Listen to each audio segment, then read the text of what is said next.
When solving a system of equations, there are a couple of possible outcomes that need to be discussed. Let's first remember that a solution to a system of linear equations is going to be the xy ordered pair that satisfies both equations, which means that it's on both lines, and that means that it's the intersection point. We would say that this system is consistent because it has a solution. An inconsistent system is one that has no solution.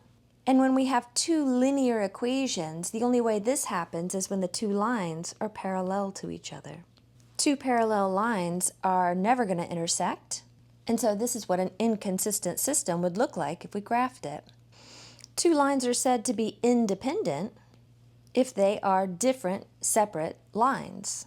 A dependent system is one that has infinitely many solutions. And this is going to happen when the two lines are basically the same line, but we call that coinciding. And so a dependent system would have both of the lines essentially right on top of each other, which means that there are infinitely many different ordered pairs that are on both lines.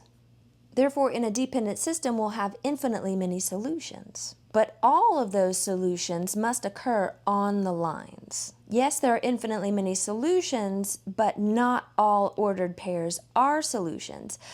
The ordered pairs that are up here and not on the lines would not be considered solutions. So while a dependent system does have infinitely many solutions, we would still need to discuss where those solutions lie, and they would all be located on the lines.